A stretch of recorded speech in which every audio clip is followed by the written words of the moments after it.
പ്രധാനമന്ത്രി Narendra Modi US president Donald ട്രംപിനെ പുകഴ്ത്തി സംസാരിച്ചിരിക്കുകയാണ്. ട്രംപ് ആത്മവിശ്വാസവും ധൈര്യവും വേണ്ടുവോളമുള്ള ആളാണ് എന്നാണ് മോദി ഒരു അഭിമുഖത്തിൽ പറഞ്ഞിരിക്കുന്നത്. US പ്രസിഡന്റ് സ്ഥാനത്തേക്കുള്ള തിരിച്ചുവരവിന് അദ്ദേഹം വലിയ തയ്യാറെടുപ്പാണ് നടത്തിയതെന്നും മോദി ചൂണ്ടിക്കാട്ടിയിട്ടുണ്ട്. പ്രസിഡന്റ് ട്രംപിന്റെ ആദ്യ ടേമിലും രണ്ടാം ടേമിലും താൻ അദ്ദേഹത്തെ നിരീക്ഷിച്ചിട്ടുണ്ട്. ഇത്തവണ അദ്ദേഹം മുമ്പത്തേക്കാൾ വളരെ തയ്യാറാണെന്ന് തോന്നുന്നു. അദ്ദേഹത്തിന്റെ മനസ്സിൽ വ്യക്തമായ ഒരു റോഡ് മാപ്പ് ഉണ്ട്. അതൊന്നും അദ്ദേഹത്തെ തന്റെ ലക്ഷ്യങ്ങളിലേക്ക് നയിക്കാൻ രൂപകൽപ്പന ചെയ്തിരിക്കുന്നു എന്നുമാണ് മോദി പറഞ്ഞിരിക്കുന്നത്. ട്രംപിന്റെ ദർശനം നടപ്പിലാക്കാൻ അദ്ദേഹത്തിന്റെ ടീമിന് പൂർണ്ണമായും കഴിവുണ്ടെന്നും പ്രധാനമന്ത്രി പറഞ്ഞു. അദ്ദേഹത്തിന്റെ ടീമിലെ അംഗങ്ങളെ കാണാനുള്ള അവസരവും തനിക്ക് ലഭിച്ചു. അദ്ദേഹം ശക്തരും കഴിവുള്ളവരുമായി ഒരു സംഘത്തെ ഒരുമിച്ച് ചേർത്തിട്ടുണ്ട്.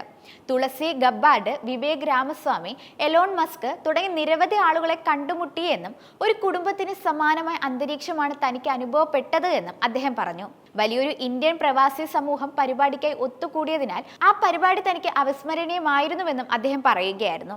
സ്റ്റേഡിയം മുഴുവൻ ആളുകളാൽ നിറഞ്ഞുവെന്നും US-ലെ ഒരു രാഷ്ട്രീയ റാലിക്ക് ഇത് അസാധാരണമായിരുന്നുവെന്നും ഇന്ത്യൻ പ്രവാസികൾ വൻതോതിൽ ഒത്തുകൂടിയെന്നുമാണ് പ്രധാനമന്ത്രി പറയുന്നത്. പരിപാടിയെ അഭിസംബോധന ചെയ്ത് ഞങ്ങൾ രണ്ടുപേരും പ്രസംഗിച്ചു. അദ്ദേഹം താഴെയിരുന്നു. എൻ്റെ പ്രസംഗം ശ്രദ്ധിച്ചു. അതാണ് അദ്ദേഹത്തിന്റെ വിനയം. ഞാൻ വേദിയിൽ നിന്ന് സംസാരിക്കുമ്പോൾ അമേരിക്കൻ പ്രസിഡന്റ് സദസ്സിൽ ഇരിക്കുകയായിരുന്നു. സമ്മേളനത്തെ അഭിസംബോധന ചെയ്ത ശേഷം ജനങ്ങൾക്കിടയിലൂടെ നടക്കാൻ താനാണ് ട്രംപിനെ ക്ഷണിച്ചത് എന്നും മോദി അവകാശപ്പെട്ടു. US-ലെ കർശനമായ സുരക്ഷാ പ്രോട്ടോകോളുകൾ പ്രകാരം അത് അസാധാരണമാണെങ്കിലും ട്രംപ് ഒരു മടിയും കൂടാതെ സമ്മതിച്ചുവെന്നും തന്നോടൊപ്പം നടക്കാൻ തുടങ്ങിയെന്നും അദ്ദേഹം പറഞ്ഞു. പരസ്പര വിശ്വാസത്തിന്റെ വികാരമായിരുന്നു അപ്പോൾ തനിക്ക് തോന്നിയത്. ഒരു സുരക്ഷ പോലും ചോദിക്കാതെ ട്രംപ് അന്ന് ആയിരക്കണക്കിന് ആളുകളുടെ ഇടയിലേക്ക് നടന്നു നീങ്ങുന്നത് ശരിക്കും അത്ഭുതകരമായിരുന്നുവെന്നും താൻ ആദ്യം ഇന്ത്യ എന്ന് പറയുന്നത് പോലെയാണ് അദ്ദേഹം ആദ്യം അമേരിക്ക എന്ന് പറയുന്നത് എന്നും മോദി ചൂണ്ടിക്കാട്ടി.